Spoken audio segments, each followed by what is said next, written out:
Ada beragam cara yang mereka lakukan agar Rasulullah Sallallahu Alaihi Wasallam mau menghentikan dakwahnya. Di antara apa yang mereka lakukan kepada Rasulullah Sallallahu Alaihi Wasallam dan juga para pengikutnya, pertama adalah dengan cara menyindir, menghina, mengejek, mendustakan dan juga menertawakan Rasulullah Sallallahu Alaihi Wasallam beserta para pengikutnya. Target mereka itu adalah untuk menghinakan Rasulullah Sallallahu Alaihi Wasallam, menghinakan kaum muslimin agar mental mereka itu jatuh.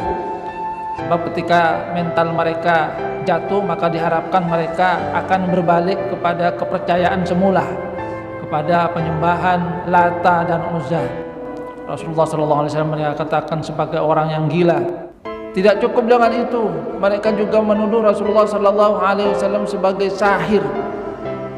Hadza sahirun kadzab. Ini adalah tukang sihir yang berdusta.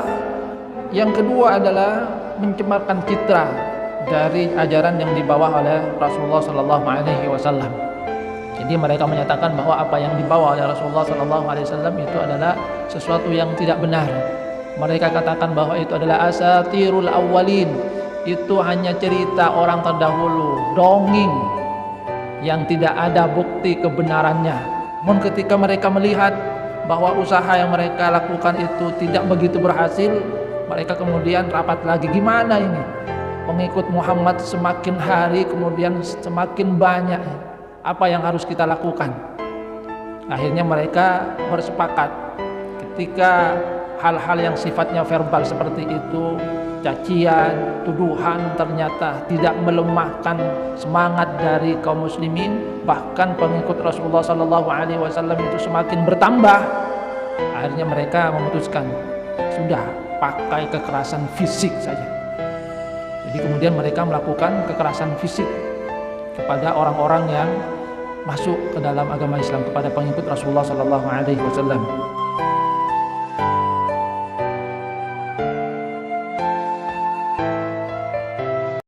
Assalamualaikum warahmatullahi wabarakatuh.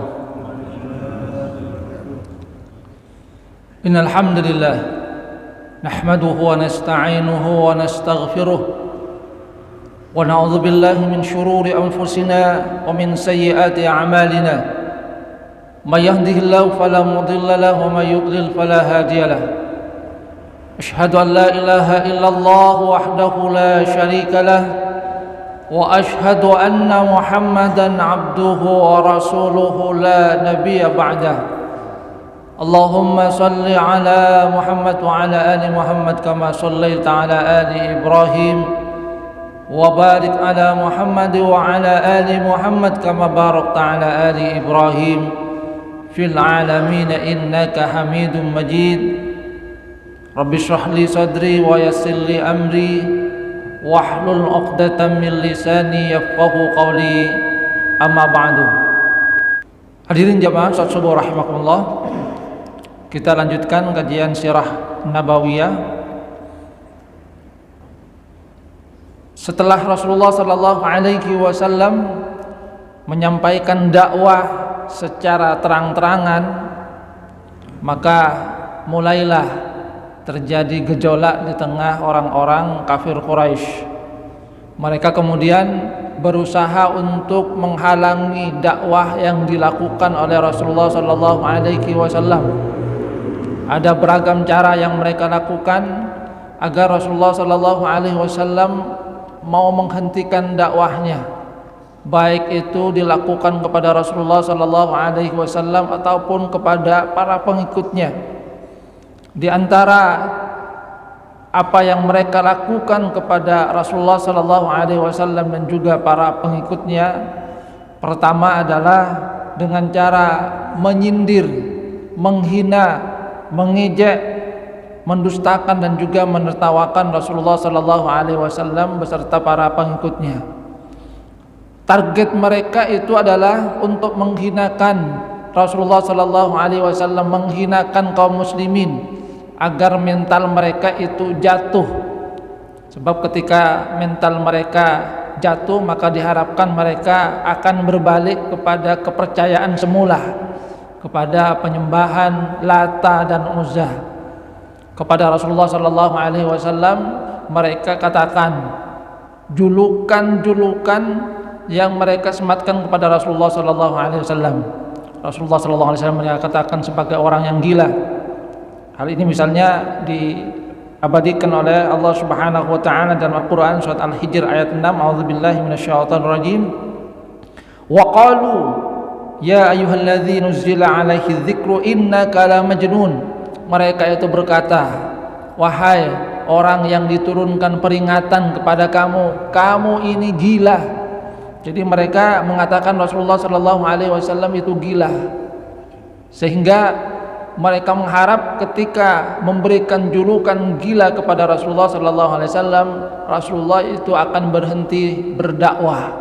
Mereka berharap juga pengikutnya akan berpaling dari Rasulullah sallallahu alaihi wasallam. Sebab kalau kemudian pengikutnya terhasut, kan gak ada orang yang mengikuti orang yang gila.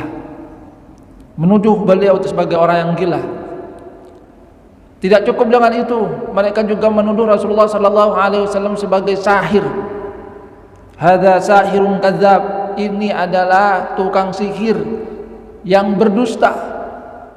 Jadi Rasulullah sallallahu alaihi wasallam itu dituduh sebagai tukang sihir. Kenapa Rasulullah sallallahu alaihi wasallam itu dituduh sebagai tukang sihir?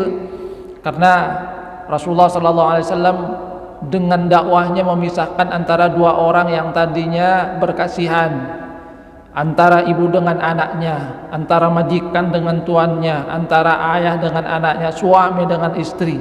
Mereka tuduh sebagai sahir. Mereka tuduh sebagai orang gila karena ketika Rasulullah sallallahu alaihi wasallam mendapatkan wahyu, ada keadaan di mana Rasulullah sallallahu alaihi wasallam bergetar. Mereka katakan, "Nah, itu gila itu." Bahkan mereka kemudian juga berjalan di belakang Rasulullah sallallahu alaihi wasallam. Kalau Rasulullah sallallahu alaihi wasallam itu duduk bersama dengan sahabat-sahabat beliau, apalagi sahabat dari Rasulullah, orang-orang yang pertama kali masuk Islam itu banyak dari golongan yang tidak berada, orang miskin. Mereka kemudian berkata, ini orang-orang yang tidak punya. Jadi mereka kemudian menertawakan. Dan nanti Allah Subhanahu wa taala itu mengisyaratkan nanti di hari kiamat akan terbalik. Orang-orang yang menghinakan Rasulullah sallallahu alaihi wasallam, orang-orang yang menertawakan kaum muslimin, nanti mereka itu yang akan ditertawakan oleh orang-orang muslim ketika mereka masuk surga. Jadi mereka melakukannya supaya Rasulullah sallallahu alaihi wasallam dan juga para pengikutnya jatuh mentalnya, menghinakan mereka. Harapannya adalah manakala orang-orang sudah menganggap mereka hina, maka tidak akan ada yang mau untuk menyambut dakwah Rasulullah sallallahu alaihi wasallam. Nah, julukan-julukan yang seperti itu mungkin juga akan kita rasakan sama itu pada masa sekarang. Orang Barat, Amerika itu sering menyebut umat Islam itu sebagai teroris. Itu kalau kepada umat Islam. Padahal sesungguhnya mereka melakukan hal yang lebih itu, tapi tidak pernah mereka menyebut diri mereka sebagai teroris. Apa yang dilakukan oleh umat Islam hanya sedikit kemudian dianggap teroris. Tapi mereka ketika banyak membunuh orang-orang yang ada di Syria, di Irak itu, tidak pernah kemudian mereka menyadari bahwa tindakan mereka adalah itu yang sesungguhnya brutal. Bagaimana mereka sesungguhnya adalah musuh dari kemanusiaan yang nyata. Kalau orang-orang yang ada di Palestina mereka katakan sebagai teroris, tapi orang-orang yang ada di Israel, pemerintahan Israel, mereka selalu bela. Ini sesungguhnya mirip dengan apa yang pernah terjadi pada masa awal dakwah Rasulullah sallallahu alaihi wasallam. Rasulullah dan para pengikutnya dihinakan, diberi julukan-julukan yang tidak baik, gila, penipu, pendusta, tukang sihir dan lain-lainnya. Ini yang pertama. Kemudian yang kedua adalah mencemarkan citra dari ajaran yang dibawa oleh Rasulullah sallallahu alaihi wasallam. Jadi mereka menyatakan bahwa apa yang dibawa oleh Rasulullah sallallahu alaihi wasallam itu adalah sesuatu yang tidak benar. Mereka katakan bahwa itu adalah asatirul awwalin. Itu hanya cerita orang terdahulu, dongeng yang tidak ada bukti kebenarannya. Mereka katakan seperti itu. Orang-orang nenek moyang kami biasa cerita yang seperti itu. Itu adalah asatirul awwalin, cerita orang-orang terdahulu, dan tidak ada bukti dari semua itu. Mereka kemudian katakan ketika Rasulullah sallallahu alaihi wasallam memberikan peringatan tentang datangnya hari kiamat, bahwasanya manusia nanti akan dibangkitkan mempertanggungjawabkan semua perbuatan mereka. Mereka katakan, coba lihat ini kuburan nenek moyang kami tidak pernah berubah ini. Masa tulang-tulang yang seperti itu akan dibangkitkan?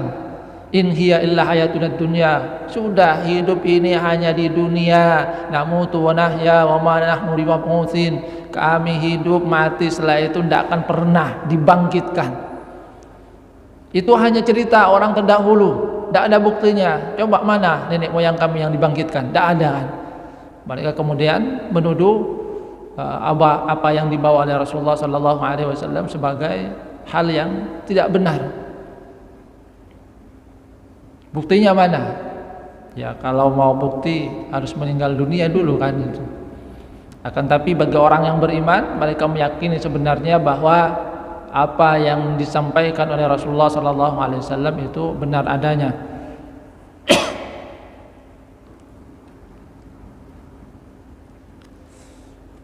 Allah Subhanahu wa taala ini sudah mencatat apa yang mereka katakan. Misalnya dalam Quran surat Al-Furqan ayat 4, a'udzubillahi minasyaitonir rajim.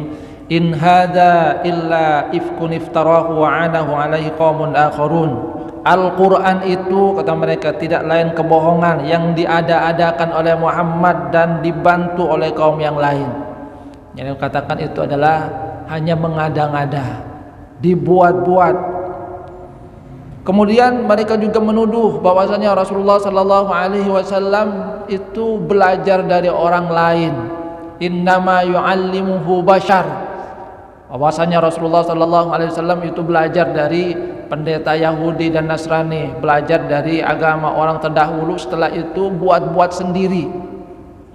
Tapi kemudian Allah Subhanahu wa taala membantah tentang apa yang mereka tuduhkan. Coba lihat lisan itu, bahasa yang dibawa oleh Rasulullah sallallahu alaihi wasallam yang digunakan itu adalah lisanun arabiyyum mubin.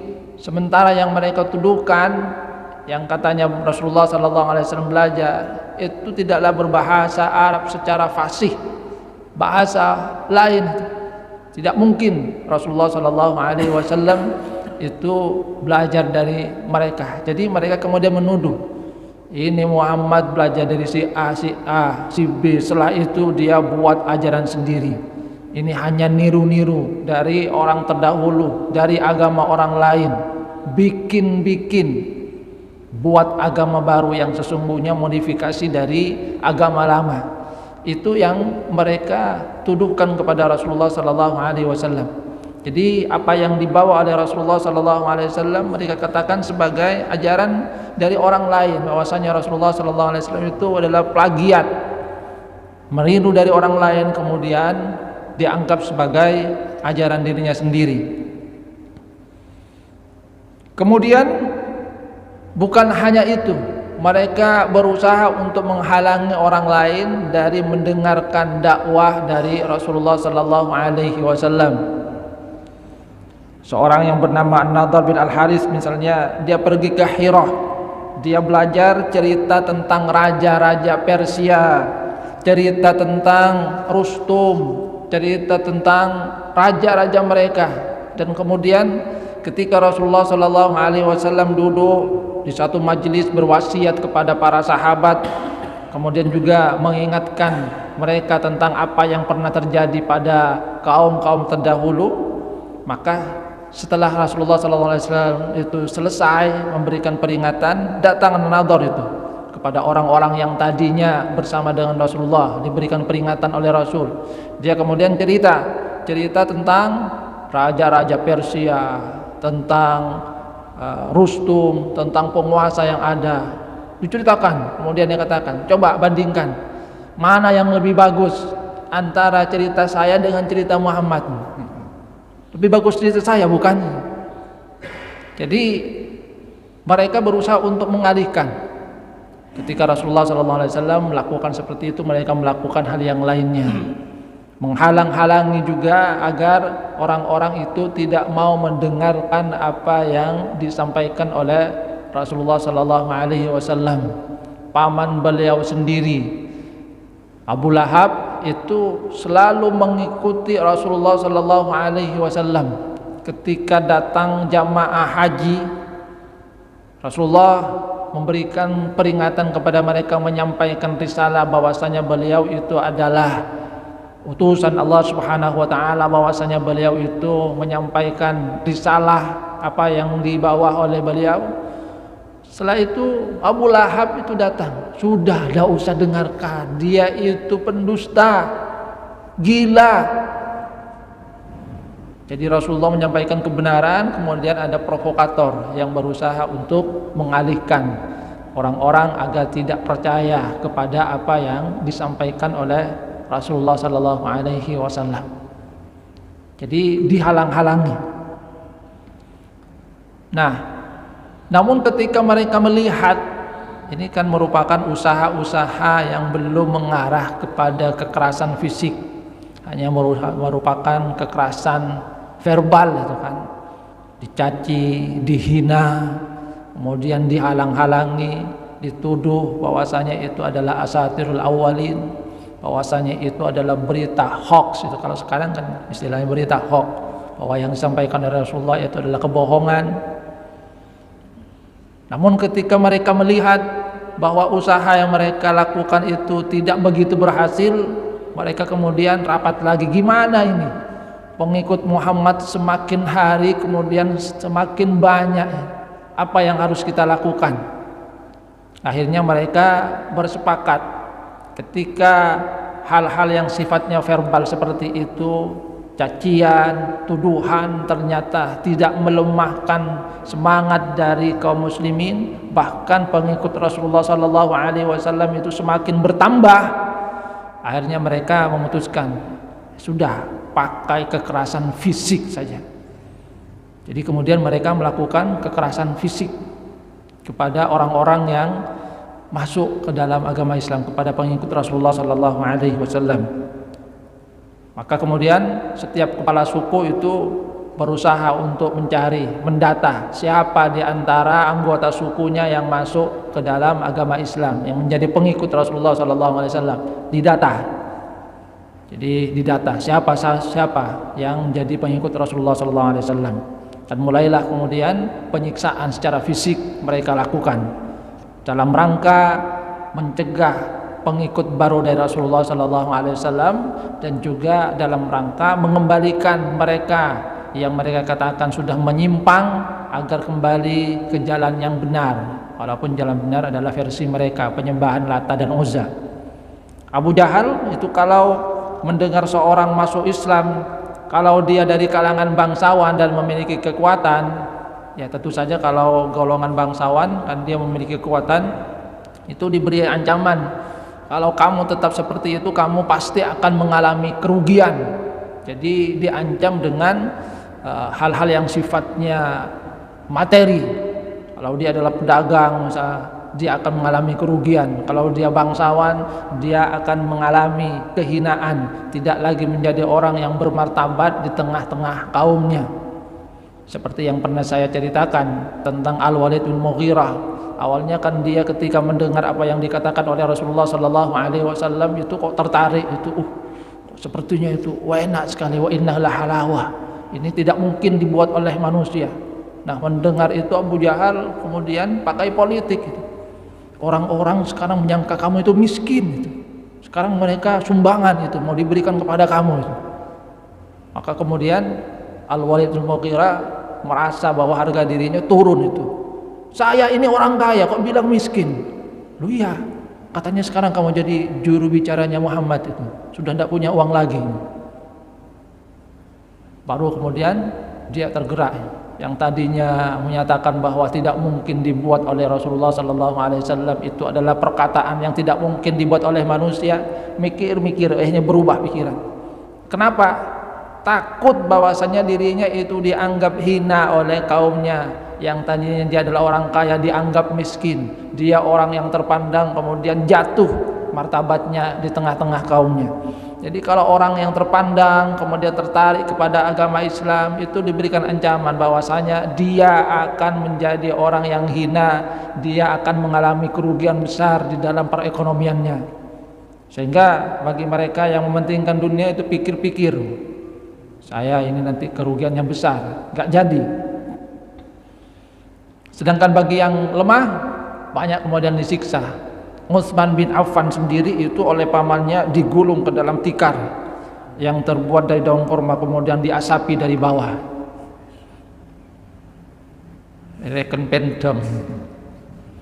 Jadi digulung ke dalam tikar, diasapi itu. Bagaimana mereka itu menyiksa kaum muslimin. Mus'ab bin Umair ini adalah anak orang kaya. Dia itu sangat menyayangi ibunya. Jadi dia sangat menyayangi ibunya. Ketika masuk Islam, ibunya kemudian berusaha untuk membujuk Mus'ab bin Umair agar kembali kepada penyembahan Lata dan Uzza. Ibunya kemudian mengancam, mogok makan. Kalau kamu tetap masuk Islam, saya akan berhenti makan. Tidak mau makan. Jadi mogok makan. Bahkan kemudian tidak mau masuk ke rumah, tinggal di luar. Tujuannya apa? Supaya anaknya kasihan.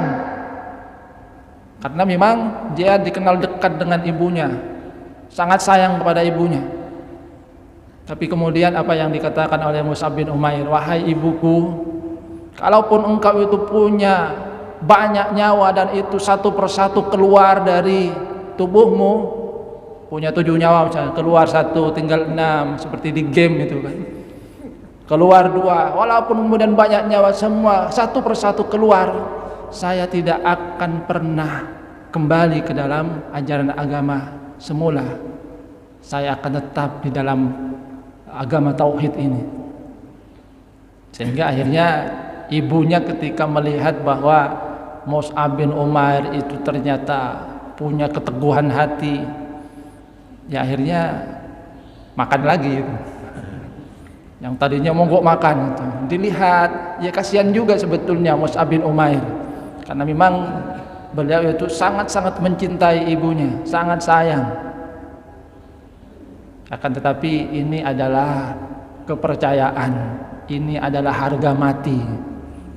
Jadi kemudian diperingatkan kepada ibunya, ibu, walaupun punya banyak nyawa semua satu persatu keluar, saya tidak akan pernah meninggalkan agama ini. Sahabat yang lain misalnya Bilal bin Rabah, dia adalah seorang budak. Nah kalau budak jelas majikannya itu yang akan memperlakukan dengan tidak baik. Itu kemudian oleh Umayyah bin Khalaf, lehernya diikat dengan tali. Tali itu kemudian diserahkan kepada anak-anak kecil, diseret, Masya Allah. Jadi diseret, mungkin disangka seperti mobil-mobilan itu. Jadi diikat sehingga kemudian ada bekas di lehernya itu. Kemudian mengikatnya, menderanya, dipukul dengan tongkat. Karena memang budak pada waktu itu kan memang tidak punya harga diri, karena dianggap sebagai milik dari majikannya. Dan puncaknya adalah ketika Bilal bin Rabah itu diletakkan di tengah padang pasir, kemudian di atas tubuhnya ditaruh batu yang besar, disiksa, dicambuk. Akan tapi Bilal tetap pada keyakinan Ahad, Ahad itu yang dia katakan, Esa, Allah itu Maha Esa, Allah Maha Esa, tidak akan kembali kepada penyembahan Lata dan Uzza, tidak mau untuk menyekutukan Allah Subhanahu wa taala. Dan itu kemudian dilihat oleh Abu Bakar As-Siddiq radhiyallahu anhu. Abu Bakar As-Siddiq adalah seorang saudagar kaya. Dia kemudian tanya, kenapa kamu disiksa? Ini gara-gara kamu itu, gara-gara teman kamu. Akhirnya kemudian dibeli dengan harga yang sangat mahal itu. Akan tapi itulah pengorbanan yang dilakukan oleh Abu Bakar As-Siddiq. Dari keluarga Ammar bin Yasir, Masya Allah, itu juga disiksa. Bahkan dari keluarga ini yang dikatakan sebagai syahid pertama. Jadi syahid pertama dibunuh, ditusuk oleh Abu Jahal, ibunya itu Sumayyah, pada kemaluannya sehingga kemudian meninggal dunia.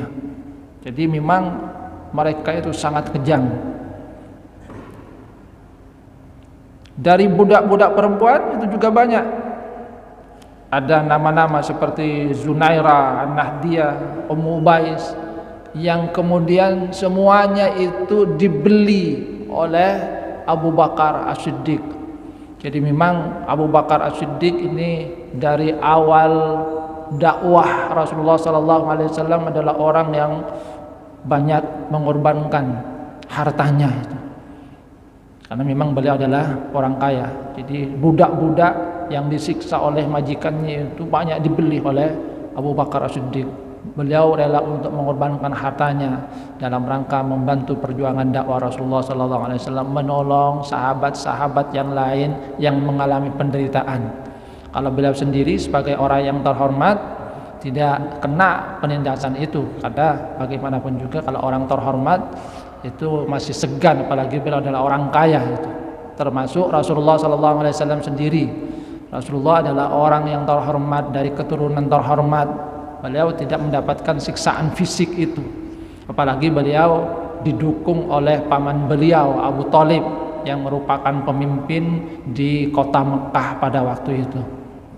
Tapi pengikut beliau yang lain itu disiksa.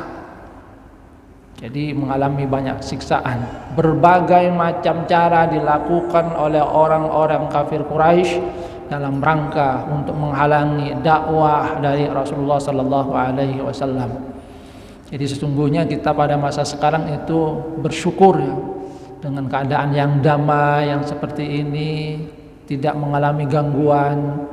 Paling gangguannya itu halangannya adalah hujan sedikit itu. Ya, jangan, kalau kata teman itu, jangan salahkan hujan itu. Jadi jangan salahkan hujan, karena hujan itu bukan sesuatu yang bisa kita kuasai, di luar kuasa kita. Kenapa tidak pergi? Hujan itu.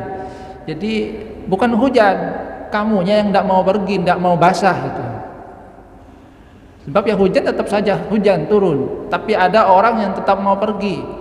Ada yang pakai payung gitu. Itu kan menyiasati supaya tidak terkena air. Ada yang pakai jas hujan. Jadi jangan salahkan hujannya, kamunya yang tidak mau untuk berusaha, kamu yang takut basah. Kalau tidak takut basah tetap pergi.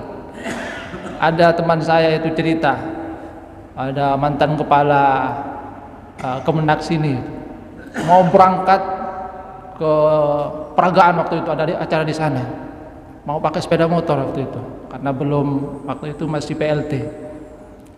Ini hujan Pak, sudah tidak apa-apa, sampai di sana nanti kering juga. Akhirnya berangkat itu, hujan-hujan berangkat itu, berangkat, memang kena hujan.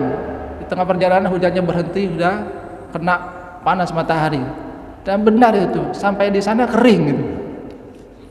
Jadi kata dia, benar juga ternyata apa yang dikatakan itu. Sudah berangkat saja, sampai di sana nanti kering itu. Dan ternyata benar-benar kering itu, karena kena hujan, yaitu kena angin, kena panas, sampai di tempat sudah kering itu. Jadi itu hanya gangguan-gangguan kecil yang kita rasakan pada masa sekarang, yang itu sesungguhnya juga merupakan ujian. Apakah kita mau untuk melaksanakan perintah Allah Subhanahu wa taala atau tidak? Nah, kalau dibandingkan dengan apa yang dialami oleh Rasulullah SAW dan para sahabatnya, sesungguhnya apa yang ada pada kita itu amat sangat kecil, ya, gangguan kecil berupa hinaan, paling dituduh radikal itu, tuduh, kemudian rasialis, intoleran, atau ya hujan seperti itu, panas ataupun yang lainnya, itu hanya merupakan ujian. Apakah kita mau konsisten untuk melaksanakan apa yang diperintahkan oleh Allah Subhanahu wa taala atau tidak. Tapi kalau kita berkaca apa yang dialami oleh Rasulullah SAW, sesungguhnya itu adalah satu ujian yang berat, dan mereka alhamdulillah lewat dengan baik, lulus. Bahkan kemudian kita melihat seperti sahabat Abu Bakar As-Siddiq radhiyallahu an rela mengorbankan hartanya dalam rangka untuk mendukung dakwah Rasulullah SAW, menolong sahabat-sahabat yang lain.